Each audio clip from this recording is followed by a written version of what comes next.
সামনেই ২১শে জুলাই, ২৬-এর ভোটের আগে সম্ভবত তৃণমূলের সবচেয়ে বড় শেষ সমাবেশ। নেতৃত্বের দাবি এবারের ভিড় ছাড়াবে সর্বকালীন রেকর্ড। সর্বকালীন রেকর্ড এবারকার ২১শে জুলাই দেশের মানুষ দেখতে চলেছে।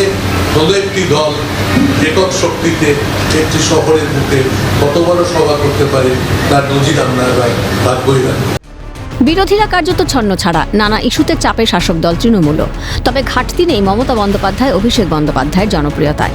তাঁদের বার্তা শুনতে আসবেন তৃণমূলের কর্মীরা। গত শনিবার তাই ভবানীপুরে সুব্রত বক্সির অফিসে ২১শে জুলাইয়ের প্রস্তুতি বৈঠকে এসেছিলেন জেলার নেতারা। সেখানেই সুব্রত বক্সিদের মেটাতে হয়েছিল বীরভূমের কেষ্ট কাজল দ্বন্দ্ব যে মেটেনি, পরদিনই মিলেছে তার স্পষ্ট প্রমাণ। কার্যত অনুব্রত মণ্ডলকে উদ্দেশ্য করে দলকে কড়া বার্তা দিতে হয়েছে। বীরভূমে তৃণমূলের মিটিং ডাকবেন একমাত্র আশিস বন্দ্যোপাধ্যায়। এক কথায় বীরভূমে অব্যাহত দলের অন্দরের দ্বন্দ্ব। সম্প্রতি সুদীপ বন্দ্যোপাধ্যায়কে কলকাতা উত্তরের জেলা সভাপতি পদ থেকে সরিয়ে রাখা হয়েছে গুরুত্বহীন চেয়ারপারসন পদে। উত্তর কলকাতায় দলটার মাথায় এখন কোর কমিটি, কিন্তু একবারও হয়নি কোর কমিটির বৈঠক। কবে হবে? সাংবাদিকদের প্রশ্নে যেন রুষ্ট সুদীপ বললেন, সময় হলেই ডাকা হবে মিটিং। ২১শে জুলাই যত এগিয়ে আসছে, জেলায় জেলায় তৃণমূলের অন্দরের দ্বন্দ্বটা আরও যেন আসছে প্রকাশ্যে। লড়াই শুধু কেষ্ট কাজল কিংবা সুদীপ বাকিতে নেই, লড়াই আছে মতুয়া অধ্যুষিত বনগাঁতেও।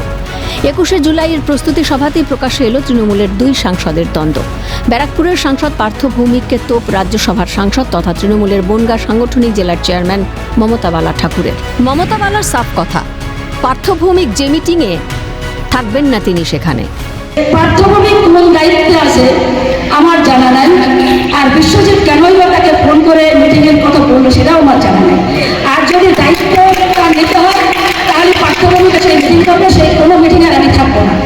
তার কারণ হচ্ছে পার্থ ভৌমিক ওখান থেকে ঘুরাবে, চাবি দেবে, আর এখানে বসে মিটিং হবে, সেটা তো আমি বলবো। প্রকাশ্য মঞ্চে মমতা বালার বক্তব্যে অস্বস্তিতে শাসক দল।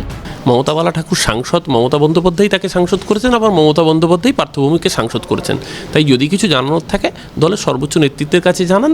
এইরকম কর্মী সম্মেলন বা সাংবাদিকদের সামনে না বললে এতে দলের বিড়ম্বনা বাড়ে। এই ধরনের কাজ না করাই বাঞ্ছনীয়। পার্থ ভৌমিক মুখে কুলুপ আঁটলেও ওই সভাতেই ফুঁসে ওঠেন পার্থ অনুগামীরা।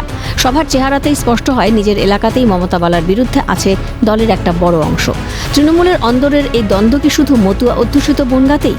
সংখ্যালঘু অধ্যুষিত দক্ষিণ ২৪ পরগনাতেও কি চোখে পড়ছে দ্বন্দ্বের কালো ছায়া? ২০২১-এর ভোটের আগে আইএসএফ গড়েছিলেন পীরজাদা আব্বাস সিদ্দিকী। তখন আব্বাস ও নওশাদের পাশে ছিলেন তাদের তুতো ভাই পীরজাদা কাসেম সিদ্দিকী। ২০২৩ সালে নওশাদকে পুলিশ গ্রেফতার করার পর রাজ্য সরকারের বিরুদ্ধে নিয়মিত সরব হতেন কাসেম। সেই কাসেমকে সম্প্রতি বসানো হয়েছে তৃণমূলের রাজ্য নেতৃত্বে।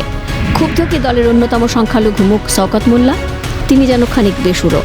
আমাদের নেত্রীর নাম মমতা বন্দ্যোপাধ্যায়, নেতার নাম অভিষেক বন্দ্যোপাধ্যায়। দল যখন সিদ্ধান্ত নিয়েছে, সে তাজা আলু হোক আর পচা আলু হোক, এখন সেগুলোই আমাদেরকে নিয়ে চলতে হবে। কাসেমকে দলের উচ্চ পদে বসানোর পর প্রশ্ন উঠেছিল, ফুরফুরা শরীফেও কি এখন ঠাকুরনগর মডেল? দ্বন্দ্ব আছে ঠাকুরনগরের ঠাকুরবাড়িতে। দ্বন্দ্ব যে দলেও তা স্পষ্ট হয়েছে সোমবারের সভাতেই। কাসেমে কি দ্বন্দ্ব বাড়ল তৃণমূলের সংখ্যালঘু অংশে? শওকতের সুরেই যেন দেখাচ্ছে সিঁদুরে মেঘটা। ক্যালকাটা নিউজ।